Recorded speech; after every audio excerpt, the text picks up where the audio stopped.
Affordable skin care routine for oily and combination to oily skin. So अस्सलाम वालेकुम, I hope आप लोग सब ठीक ठाक होंगे और आप सब अपना ख्याल रख रहे होंगे। हाँ जी, तो मैं आज वीडियो लेकर आई हूँ आप लोग के लिए, जिसकी मुझे काफ़ी टाइम से रिक्वेस्ट आ रही थी कि ऑयली स्किन टाइप के लिए कुछ अफोर्डेबल प्रोडक्ट्स और रूटीन शेयर करें। तो मैंने ऑयली स्किन के साथ साथ कॉम्बिनेशन टू ऑयली स्किन भी मर्ज कर ली है, क्योंकि तकरीबन इनके सेम ही प्रोडक्ट्स होते हैं, बट एक दो चीज़ों में फ़र्क होता है। अच्छा, फर्स्ट ऑफ ऑल आपने परेशान नहीं होना कि क्या आपको इतनी सारी चीज़ें ख़रीदनी पड़ेंगी। ये तो बस मैंने ऐसी ऑप्शंस रखे हुए हैं ताकि अगर आपको ऑप्शन नंबर ए ना मिले तो आप बी ऑप्शन रख सको। और वैसे तो आपको स्किन केयर रूटीन में बस 5 से 6 चीज़ें ही लेनी होंगी। सो वीडियो स्टार्ट करने से पहले आपसे बस छोटी सी एक रिक्वेस्ट करूँगी, काइंडली मेरे चैनल को सब्सक्राइब कर दीजिएगा और मुझे सपोर्ट कीजिएगा। और ये मेरा इंस्टाग्राम अकाउंट है, यहाँ पे मैं डेली स्टोरीज़ और पोस्ट वगैरह डालती रहती हूँ, सो आपको वो देख के भी अच्छा लगेगा। अच्छा जी, इससे ज़्यादा बातें नहीं करते हैं, डायरेक्टली जंप करते हैं हमारी वीडियो पे। तो हमारी स्किन केयर रूटीन का सबसे फर्स्ट और सबसे एसेंशियल पार्ट होता है फेस वॉश।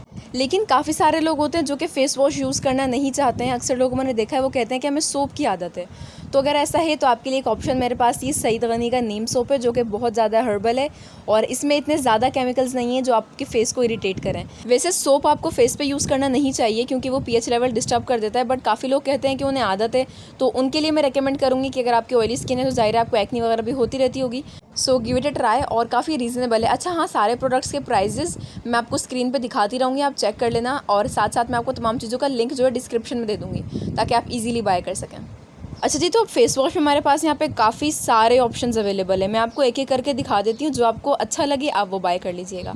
सबसे पहले हमारे पास है गार्नियर का light complete fairness face wash. अब अगर आपको डेली बाहर जाना होता है तो ज़ाहिर है आपको सन टैन हो जाता होगा, तो उसके लिए ये काफ़ी अच्छा है क्योंकि सन टैन रिमूव करता है और साथ साथ आपका कॉम्प्लेक्शन भी फेयर करता है। इसके बाद मेरे पास है गार्नियर का 3-in-1 pure active face wash. अभी आपके लिए स्क्रब के तौर पे भी काम करता है, फेस वॉश भी और मास्क भी। और साथ साथ सबसे इंपॉर्टेंट बात जिसकी वजह थी मैंने इसको बाय किया है वो ये है कि इसमें सैलिसाइलिक एसिड है और ये कंपाउंड आपकी स्किन से एक्ने वगैरह को ख़त्म करता है और आपकी स्किन को लिटरल में बहुत ग्लोई बनाता है और आपकी स्किन वैसे ही पूरा टेक्सचर इंप्रूव कर देता है। लेकिन अगर आपकी सेंसिटिव स्किन है तो उसको मत लीजिएगा क्योंकि इसमें मेंथोल काफ़ी ज़्यादा है, आपकी स्किन पे इरिटेशन कर सकता है। लेकिन अगर आपको एक्ने है तो ज़रूर बाय कीजिएगा। अच्छा जी, देन इसके बाद हमारे पास है पॉन्ड्स का ऑयल कंट्रोल फेशियल फॉर्म। इसमें ख़ास करके क्ले मौजूद है जिसकी वजह से आपकी स्किन पे जो एक्सेस ऑयल और सीबम आता है वो इसको एब्जॉर्ब कर लेता है और प्लस आपकी स्किन पे ये काफ़ी जेंटल रहता है। सो मुझे तो ये वाला बहुत पसंद है, so give it a try. इसके बाद बारी है हमारे पास मिस्टीन के एक्नी क्लियर फेस वॉश की। आई एम टेलिंग यू, अगर आपको एक्नी है so start using this face wash, आपकी एक्नी ऑलमोस्ट ख़त्म हो जाएगी। मैं आप सबसे कह रही हूँ अगर आपको थोड़ी बहुत एक्नी है, ज़्यादा एक्नी है, एक्टिव एक्नी है, सिस्ट एक्नी है, इसको ज़रूर बाय करें। ये बहुत ज़बरदस्त फेस वॉश है एक्नी स्किन के लिए। नेक्स्ट ऑप्शंस मेरे पास हैं वन एंड ओनली हिमालय के फेस वॉशेस के। यहाँ पर मेरे पास 2 वेरिएंट्स हैं, एक ऑयल कंट्रोल वाला लेमन फेस वॉश है और दूसरा छोटा वाला जो है वो क्लियर कॉम्प्लेक्शन वाला है। अगर अब आपको अपना फेस क्लियर करना है, आपको अपना कॉम्प्लेक्शन फेयरर करना है तो डेफिनेटली आप ये सेफ्रॉन और लिकोरिस वाला जो है ये बाय करोगे। और अगर आपको ऑयल कंट्रोल करना है, आपका बहुत ज़्यादा एक्सेस ऑयल निकलता है, तो आप ब्लू वाला बाय करोगे। इसके अलावा इसमें ग्रीन वाला भी होता है, वो आप एक्नी के लिए यूज़ करते हैं। नेक्स्ट ऑप्शन मेरे पास है मेरा फेवरेट सईद गनी का चारकोल फोमिंग क्लेंजर। ये वाला मेरे पास तकरीबन 2 महीने से यूज़ कर रही हूँ और अभी तक ये चल रहा है। अंदर से ये लिक्विड फॉर्म में होता है, बट जब ऊपर से हम इसका बटन प्रेस करते हैं तो ये फॉर्म्स की सूरत में, यानी कि झाग की सूरत में निकलता है। स्पेशली मेकअप के बाद मैं इसको ज़रूर यूज़ करती हूँ क्योंकि ये बहुत ज़बरदस्त क्लेंजर के तौर पर काम करता है। तमाम डर्ट और मेकअप फाउंडेशन जो पोर्स में घुस जाती है ना, उसको निकाल देता है। और मेरी कॉम्बिनेशन टू ऑयली स्किन है तो मेरे लिए ये बहुत ज़बरदस्त काम कर रहा है और ऑयली स्किन के लिए ये बहुत अच्छा काम करेगा क्योंकि मैंने 2-3 दफ़ा इसको टेस्ट करवाया ऑयली स्किन वालों पे। तो जी, फेस वॉश की कैटेगरी से मैंने आपको काफ़ी सारे ऑप्शंस दे दिए हैं। अब इसमें से जो आपको सबसे अच्छा लगे आप वो बाय कर सकते हैं क्योंकि सारे ट्राइड एंड टेस्टेड हैं कॉम्बिनेशन और ऑयली स्किन पे। हाँ जी, तो फेस वॉश करने के बाद हमारे स्किन के पीएच लेवल को बैलेंस करने के लिए हमें चाहिए होता है टोनर। ऑनेस्टली स्पीकिंग तो फैंसी किस्म के टोनर्स यूज़ करना मुझे बिल्कुल पसंद नहीं है। मुझे लगता है कि आप बहुत सारा केमिकल बस डाल रहे हो अपने फेस पे। तो जो मैं यूज़ करती हूँ वो मैंने रिसेंटली वैसे सईद गनी का ये grape seed plus rose water use करना स्टार्ट किया है, जो कि मुझे काफ़ी अच्छा लग रहा है। असल में तो ये रोज़ वाटर है बट इसमें ग्रेप सीड का एक्सट्रैक्ट भी मौजूद है और काफ़ी ज़्यादा रीज़नेबल मिल जाएगा आपको ये, बट ये सिर्फ आपको पाकिस्तान में मिलेगा।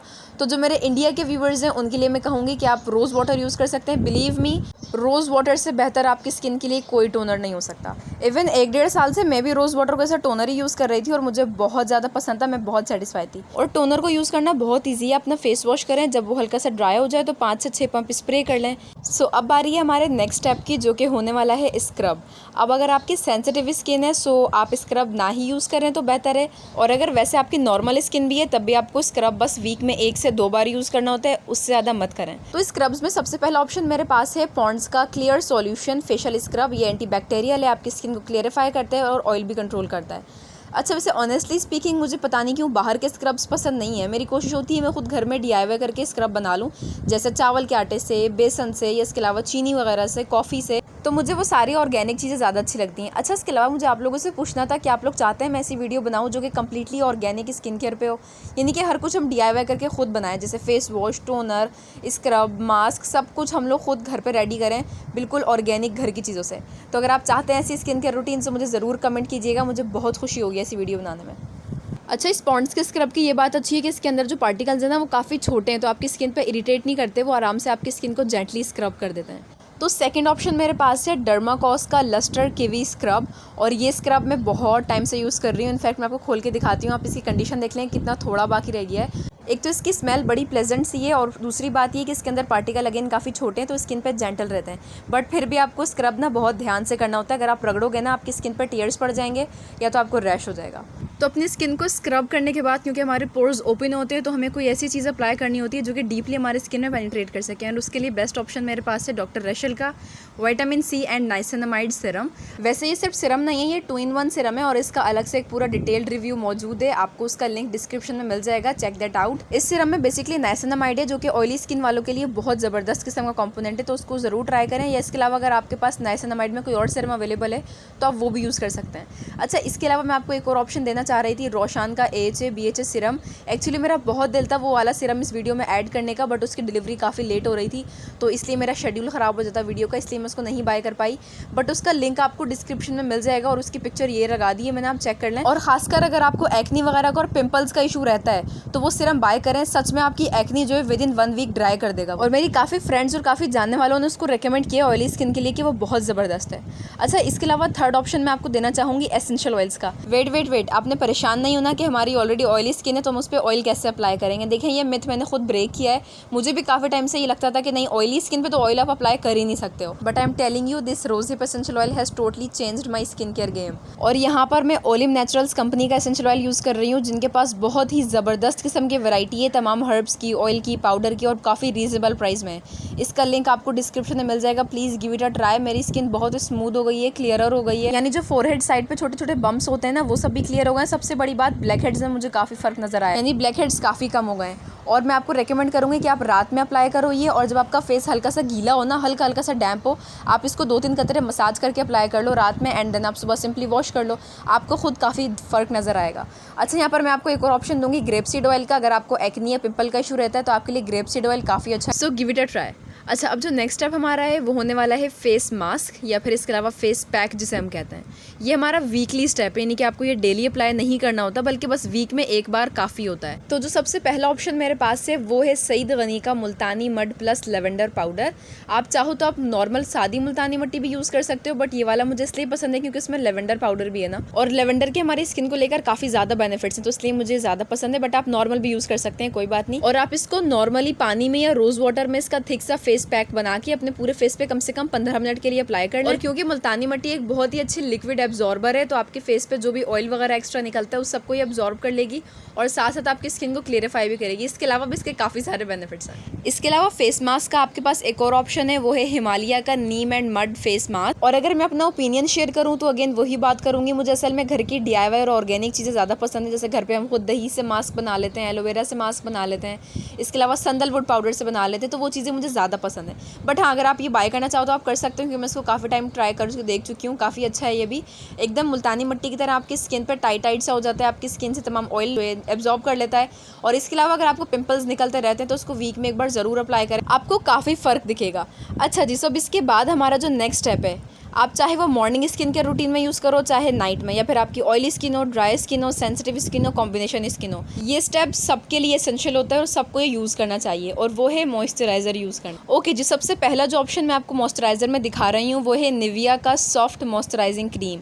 ये खासकर कॉम्बिनेशन टू ऑयली स्किन के लिए ज़्यादा अच्छी है, क्योंकि मैंने इसको 2-3 दफ़ा यूज़ किया है तो मुझे थोड़ी सी, मतलब बहुत लिटिल बिट हैवी फील हुई है, यानी कि बहुत ज़्यादा नहीं, बस थोड़ा सा मुझे ऐसा फील हुआ है कि हाँ, स्किन पे एक फिल्म सी आ जाती है, कुछ टेक्सचर सा रह जाता है स्किन पे। तो अगर आपकी काफ़ी ज़्यादा ऑयली स्किन है तो फिर आप शायद मत यूज़ कीजिएगा, बट कॉम्बिनेशन और स्लाइटली ऑयली स्किन के लिए काफ़ी अच्छा रहेगा ये। और मेरी कॉम्बिनेशन टू ऑयली स्किन है तो मुझे तो ये काफ़ी पसंद आया, प्लस मेकअप से पहले अगर आप इसको यूज़ कर लो तो आपकी बेस काफ़ी स्मूथ लगती है। अच्छा जी, इसके बाद जो मैं आपको सेकंड ऑप्शन दिखा रही हूँ वो है जॉनसन्स का baby lotion. Now you guys must be thinking कि ये यहाँ क्या कर रहा है। First of all let me tell you कि ये मॉइस्चराइज़र मैं तकरीबन 3 से 4 साल से यूज़ कर रही हूँ and I never get tired of this product. मैं बहुत चीज़ें यूज़ करने के बाद दोबारा इसके पास भागी भागी जाती हूँ क्योंकि ये मुझे बहुत पसंद है। अच्छा, एक और चीज़, यहाँ पर जो नॉर्मल बेबी लोशन मिलता है पिंक कलर का होता है, वो वाला आपकी स्किन पे फिर भी हैवी फील होता है, बट जो ये वाला जॉनसन्स बेबी लोशन है ये वाइट कलर का है और ये अंदर से भी वाइट ही कलर का है और ये काफ़ी हद तक वाटर बेस्ड है। So try to find this one. मैं कोशिश करूँगी मुझे यही मिल जाए तो मैं इसका लिंक डिस्क्रिप्शन में डाल दूँ, सो आप चेक कर लीजिएगा। ओके, तो मॉइस्चराइज़र में अब जो लास्ट हमारा ऑप्शन है वो है हाइड्रोफिल का मॉइस्चराइज़र। अच्छा, ये पाकिस्तानी ब्रांड का प्रोडक्ट है तो ये आपको पाकिस्तान में ही मिलेगा और मैं अपने इंडिया के व्यूअर्स को रेकमेंड करूँगी कि अगर आप अफोर्ड कर सकें सो न्यूट्रोजीना का ये हाइड्रो बूस्ट जेल यूज़ कर लें, या इसके अलावा पॉन्ड्स का जेल मॉइस्चराइज़र भी काफ़ी अच्छा रहेगा। तो जी, हम बात कर रहे थे हाइड्रोफिल के मॉइस्चराइज़र की। ये मेडिकेटेड है और डॉक्टर्स वगैरह ही इसे रेकमेंड करते हैं, लेकिन थोड़ा सा इशू ये है कि ये कॉम्बिनेशन स्किन के लिए, मतलब ऑयली स्किन के लिए इतना खास अच्छा नहीं रहेगा क्योंकि मेरी कॉम्बिनेशन स्किन है, सो मेरे लिए काफ़ी हद तक बेहतर काम कर रहा है, बट फिर भी मुझे थोड़ा सा हैवी फील होता है। अच्छा जी, इसके बाद मैं आपको एक और रेकमेंड करना चाहूँगी डर्मीवे का ये मॉइस्चराइज़र। मेरे पास ये अवेलेबल नहीं है, मैं इसकी पिक्चर यहाँ पे शेयर कर रही हूँ, उसका लिंक भी आपको मिल जाएगा।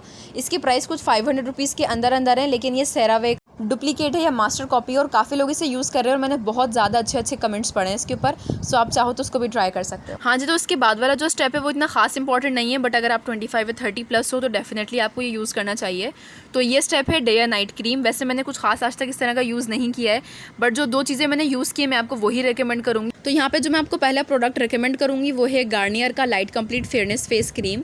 अच्छी है ये काफ़ी हद तक और प्लस रीज़नेबल भी है और ट्रैवल साइज़ है, आप इसको इजीली बैग में कैरी भी कर सकते हैं। और जहाँ तक मैंने इसको यूज़ किया और जहाँ तक मैंने इसके विजिबल डिफरेंस देखे हैं वो मैंने ये देखा है कि टैन को काफ़ी हद तक इंप्रूव करती है, यानी कि आपका टैन सन टैन जो हो जाता है उसको रिमूव करती है, आपकी स्किन से जो पिगमेंटेशन और बाकी डार्क स्पॉट्स हैं उसको फेड करती है। मतलब थोड़ा टाइम लगाती है बट समहाउ करती है। और टेक्सचर के बारे में बताऊँ तो काफ़ी मैटिफाई फिनिश है, बट थोड़ा सा मिनिमम सा बिल्कुल वाइट कास्ट है। अच्छा, इसके अलावा जो सेकंड प्रोडक्ट मैं आपको रेकमेंड करूँगी वो है पॉन्ड्स की white beauty cream. Again as a day cream ये काफ़ी अच्छा काम करती है। इसका नाइट क्रीम वाला वेरिएंट भी आता है, वो भी ट्राई कर सकते हैं। तो अगर आप नाइट क्रीम्स या डे क्रीम यूज़ करना चाहते हैं आपको यही 2 ऑप्शन दे सकती हूँ क्योंकि इसके अलावा मैंने यूज़ नहीं किया है। अच्छा जी, इसके बाद अब बारी है हमारे फाइनली लास्ट स्टेप की, जो कि बहुत ज़्यादा इंपॉर्टेंट होता है। अगर आप इस स्टेप को निगलेक्ट करते हो तो लेट मी टेल यू आपका ये पूरी इतनी सारी स्किन केयर की चीज़ें यूज़ करने का भी कोई फ़ायदा नहीं है। और वो स्टेप है सनब्लॉक या सनस्क्रीन का। अगर आप बाहर जाते वक्त या इनफैक्ट घर में भी सनब्लॉक यूज़ नहीं करते हैं तो आपकी स्किन डैमेज हो जाएगी, टैन पड़ जाएगा। इसके अलावा सन की रेज़ की वजह से हमारी स्किन में मेलानिन प्रोडक्शन होती है, तो उसकी वजह से आपकी स्किन पे छोटे छोटे डार्क स्पॉट्स, फ्रैकल्स और छाइयाँ भी आ सकती हैं। तो इस चीज़ का ध्यान रखा करें, अर्ली एज से ही आप सनब्लॉक यूज़ किया करें। भले आप सारी चीज़ें छोड़ दो लेकिन सनब्लॉक स्किप मत किया करें। तो सबसे पहला ऑप्शन जो मैं दिखा रही हूँ वो है रिवाज यूके का whitening and vanishing 60+ SPF sunblock. ये मैं काफ़ी टाइम से यूज़ कर रही हूँ। काफ़ी लोग कहते हैं कि नहीं भाई ऐसी है वैसी है, इसका वाइट कास्ट है। यार जो भी है, इतनी कम प्राइस रेंज में आपको इतनी बड़ी बॉटल मिल रही है तो मेरा नहीं ख्याल कि इतने नखरे करने चाहिए। तो थोड़ा सा वाइट कास्ट छोड़ती है बट वो भी 1-1.5 घंटे में ऑक्सीडाइज हो जाता है, but on the other hand बहुत अच्छा काम करती है, सन से प्रोटेक्ट करती है, काफ़ी अच्छी है। तो मैं आपको डेफिनेटली रिकमेंड करूँगी। एंड जो सेकंड ऑप्शन मैं आपको दिखा रही हूँ वो है स्टीफिल का सनब्लॉक। अगेन 60+ SPF में है और ये मेडिकेटेड सनस्क्रीन है, तो ये आपको मेडिकल स्टोर से ही मिलेगी। बट इसका इशू एक ये है कि थोड़ी सी ये लोगों को एक्सपेंसिव लगती है क्योंकि इस प्राइस रेंज में काफ़ी छोटी बॉटल है और बहुत जल्दी ख़त्म हो जाती है। बट यार काम बहुत अच्छा करती है, बिल्कुल भी ग्रीसी नहीं है, आपकी स्किन पर बहुत बहुत मिनिमम वाला वाइट कास्ट छोड़ती है जो कि चला जाता है थोड़ी देर में, 10-15 मिनट में। तो मेरी तरफ से डेफिनेटली रिकमेंडेड है। इनफैक्ट ये ऑल स्किन टाइप्स के लिए सूटेबल है, तो ये भी आप यूज़ कर सकते हैं। इसके बाद मेरे पास है YC की hand and foot cream with goat milk. आप लोग सोच रहे होंगे ये मैंने यहाँ क्यों रखी हुई है। तो अक्सर ये होता है अपने फेस की स्किन केयर तो कर लेते हैं बट हैंड्स और फीट अक्सर निगलेक्ट हो जाते हैं। तो काफ़ी टाइम से मैं ट्राई कर रही हूँ, टैन वगैरह रिमूव कर देता है, साथ साथ आपके हैंड्स और फीट मॉइस्चराइज भी रखता है। मुझे बहुत अच्छा लगा, आप भी ट्राई कर सकते हैं।